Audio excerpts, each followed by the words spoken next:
Hey everybody, it's New Respiratory Flux. Call me Flux for short, or whatever you want to call me. And welcome back to Let's Play Super Mario Galaxy. In the last episode, we rescued Luigi, only for him to go missing again. And now we have to go off to the Good Egg Galaxy to find him. This will take almost no time. Basically go to the first mission. You see that little secret thing right there, so that's how you know which mission to select. And you can already see where Luigi is. He's on that roof right there. I don't know how he got lost, but this is the very first level. Maybe he got the star, but he doesn't know how to get back to the observatory with it. Like, because we always just kind of take the star back, but he doesn't know how to do that. Oh, gone for a long time. Need to get in? Use the pipe on the other side. We don't need to do that, because you can just get up to the roof like that. You came to save me again. I knew I could count on you, bro. What? The power star? Yeah, I got it right here. And that basically is literally... Hurry up and bring that power star back. Literally all there is to that mission. There's a couple more like it in the game. Other than that, Luigi doesn't really do much. Unfortunately. I don't know, I always liked Luigi. He's a cool guy. Luigi on the roof. So does that mean Luigi's a fiddler? Anyway. I don't know. But yeah, basically, if you talk to Luigi... Wait, what the heck? Leader. Squish. Are you dreaming of murdering the Toad Brigade leader? That's a little creepy. Finding power stars is harder work than I thought, but if I don't give my all, the universe will fall into Bowser's claws. Basically, he will occasionally just kind of find a new star for you. I don't know, I need to get back to the kitchen, because that's where we need to be going. That's where our next mission takes us.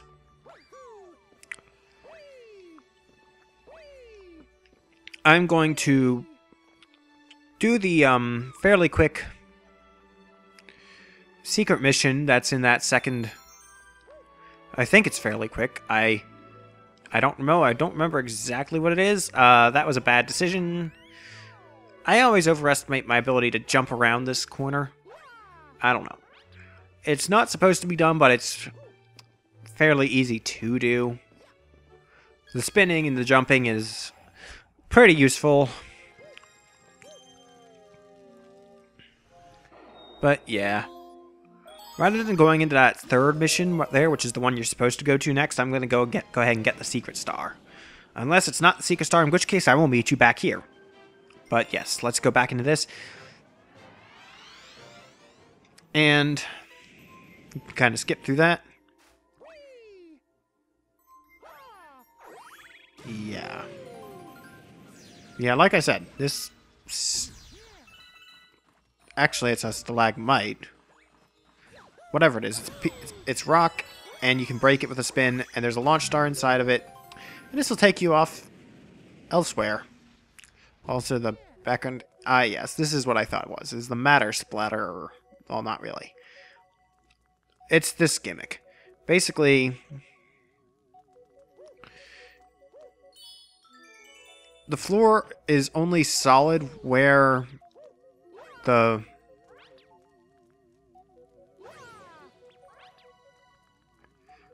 it shows, as are the walls. Case in point, if you miss the boat, then you die. So that box is honestly not worth the time or the effort. Grab the key there, and then just kind of go. Grab the coin there to make the thing start, and you kind of it's kind of an auto-scrolling level in a sense. Don't worry about getting all the star bits and stuff from the boxes, because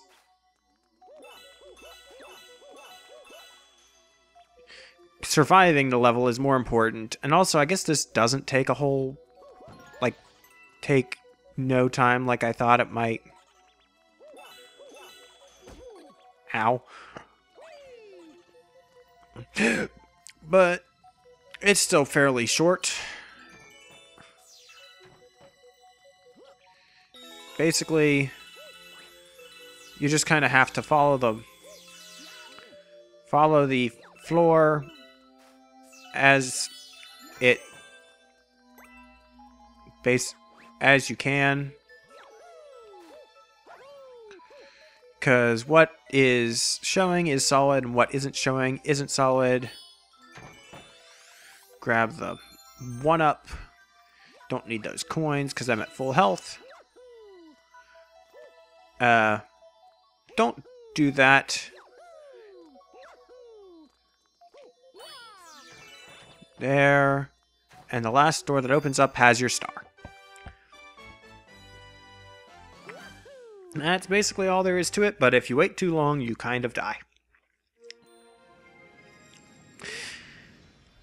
Also, I think that I noticed in editing, that doorway is blocked off. It's bricked off in the back. So, how you get out of this dome, I don't know. Once you come in, you can't come out. Well, that's the way it is in the kitchen, I guess. But anyway, let's go on and do the actual second mission in this third mission. Beware of Bouldergeist. Well, we will find out what that means. As you can probably guess, because it's the third mission and it says beware of. This is a boss level, so talk to Mr. Toad. Luigi was kidnapped by the monster that lives here. I never saw that message, and he's not saying now. He's saying that this monster that you fight here was the one that kidnapped Luigi and locked him in here back in the first mission, I believe. Luigi is still safely back at Comet Observatory because he never comes back to this galaxy, if I recall correctly. Let's just head on over here to the mansion, and this introduces a new type of boo. These black boos. You can spin them around, and they're bomb boos. They're bombs. So you can spin them around, and they will you'll spin them around by their tongue, and they will blow up whatever they hit. However, if you spin them around too long, they will spin into you, and they will blow up you. So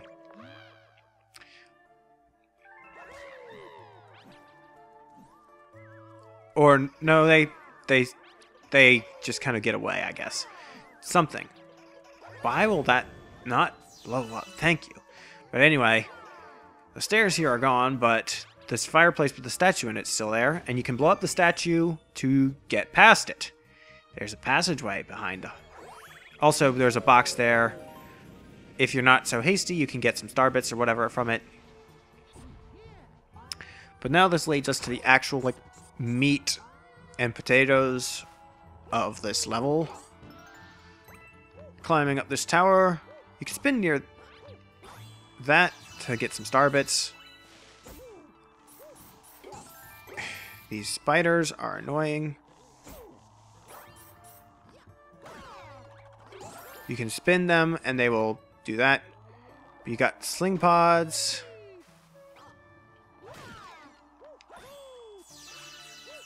Which have returned. This is completely vertical, so you just kind of have to launch yourself in the correct direction. Wow, that was successful. I don't need star bits, just go on. Launch through there, and launch star.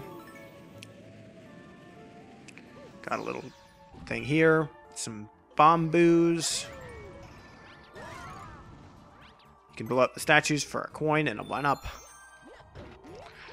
It also gets rid of the bamboos. Got some pool star chips. Don't fling yourself into the abyss, but you can kind of do that. Ah.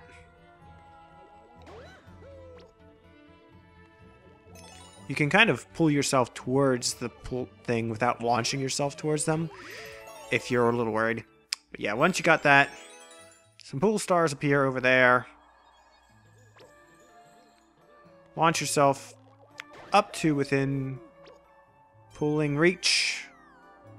Pull yourself through this little planetoid to the launch star, and you are good to go. This is a funny little planet. This thing in the center is bouncy, but the rest of the planet's rotating and there's spikes, so you just have to make your way to the launch star. There's not much challenge there. Here, however, is a different story. Got a Luma shop. And I'm going to actually invest in health. That might be a bad idea for reasons you'll find out later. But for now, it will be helpful. But I don't want to get used to needing health against this boss. Those of you who have played this game will know why. But jump into the arena, and well, that's why it's called Bouldergeist, isn't it? It's a ghost made of rocks. Har, har, har. That actually is a really clever pun, and I give Nintendo of America props for that. For that localization. Anyway, he throws rocks at you. Some of them turn into bamboos, and you can smack him with the bombs to do damage. He will sometimes raise rocks from the ground. If he hits you with them when he's raising them, they will hurt you, but if they're like just kind of sitting there, you can actually spin into them to break them and get them out of your way. Also, if the bamboos will break them, but you want to save those for later. And once he's broken all his rocks, he's vulnerable. He spawns bamboos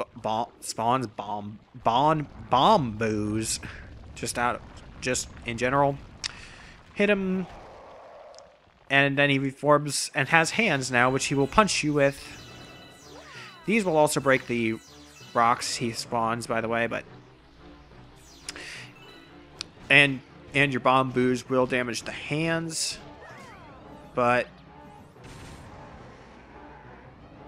you still kind of want to hit him more than you hit anything else with the bamboos, because you want to get if you hit him with 3 bombs.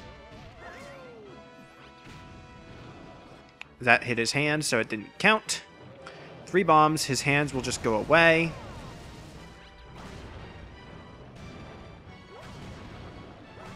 But yeah, just kind of this boss fight is kind of all about dodging until you have the ability to do something. Ah yes, these gold rocks will actually turn into coins when they explode. He shatters his hand and hit that, and he's done. It only takes 2 hits to his actual body to blow him up. And I did that without taking damage. That's interesting. That seems like an interesting omen. Will I be able to do that again? Who knows? And yes, that did mean what you think.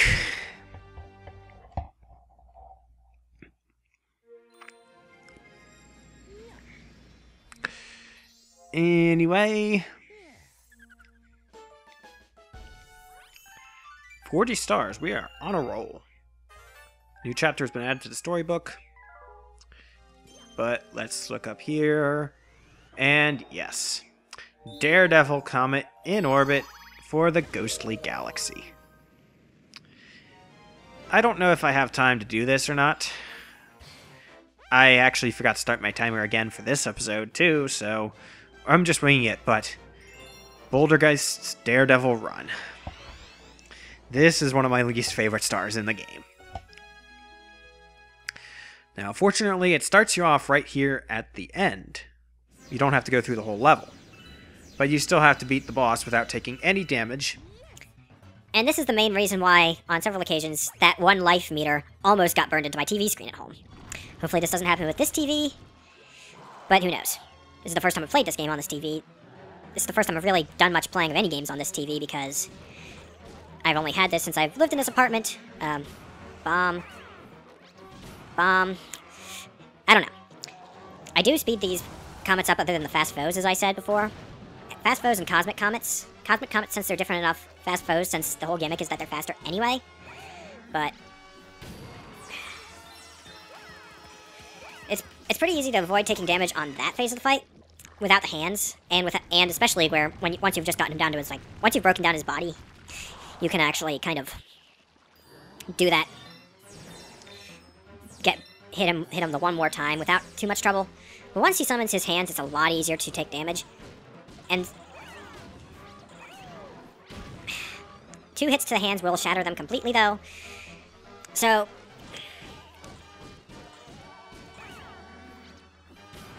and Mario always seems to spin the boos counterclockwise, I've noticed. I think I noticed that before, but never really observed it. Also, his hands come back after a time. I'm really nervous, guys. I don't want to have to do this mission too much, but I know I almost never, like, get this right. It's... Take my word for it, if you... he just killed that boo, which is not good for me, because I want to get this over with quickly. If I'm going to succeed, I need to get through it quickly. Oh, I almost thought that was going to hit him. Oh well. Get rid of some of these. His punches and slaps will. And that's why. Yeah. That was kind of dumb. That was kind of a dumb way to die, I will admit. But...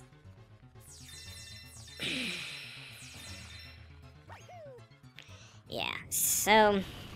And the annoying thing is, like I said, the first phase of the fight, literally all you have to do is dodge the rocks. But he seems to love doing things that will make... Oh. He'd already started spawning a Bombu. Wow, that first phase went really quick. I think if you take too long to hit that, he actually might reform, and you'd have to do it all over again, but I don't know if I've ever taken long enough to see if it would. But his hands... Once his hands show up, that's where the battle really starts, in my opinion. Because he summons a lot more rocks there, too. And it's still only, like... What even hit me there? Still only a maximum of 2, and any wave will have bombs. I swear, I will record until I beat this boss. Even if this is the last episode I have to record tonight. Which it probably will be anyway, but...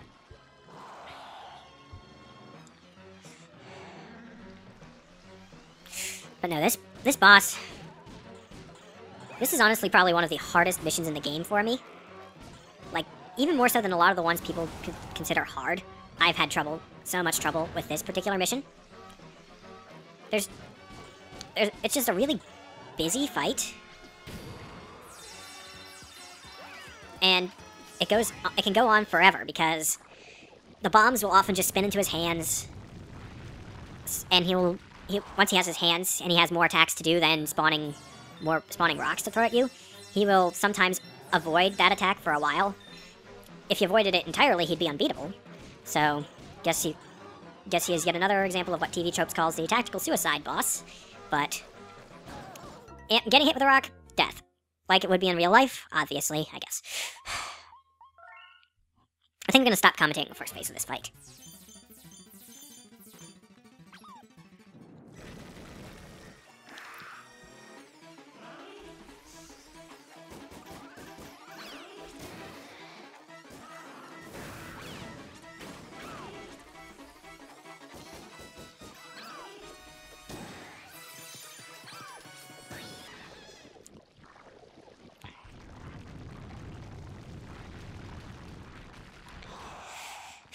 Back to the hands. Again. I don't like this boss, guys. I don't like fighting him. He is annoying. I've already gotten 100 star bits just from failing so many times. Okay, I almost thought he managed to take out both of my bombs with one smack, but I got one part of his body broken. Unfortunately, he doesn't heal that damage, but his hand... And he doesn't heal partially damaged hands, but if a hand is completely broken, that... Oh, oh, dang. Squeeze that right in. Just kind of stay away from the shadows of his hands when he does that. Also, when he punches, it can be a little tricky at times to tell where he's going to punch. Spin like that. Yes! Okay. Now don't take damage here, and it's done. That went way better than I thought it was going to. Still took way too long, though. Seeing that star in this LP makes me feel a whole lot better. But that's going to be it for this episode. I'm going to start doing this outro now, because I feel like I'm going on for a little while, even with what I'm probably going to speed up or cut. So, yes. Comments below, respond, vibrate, feedback, and resonate. Tell me what I did. Well, tell me how everything was. And in the next episode, we don't have anything left to do but take on the enemy base in the kitchen dome. Who waits for us there? Find out next time on the next episode of Super Mario Galaxy. Get it? Galaxy. I'm funny, damn it.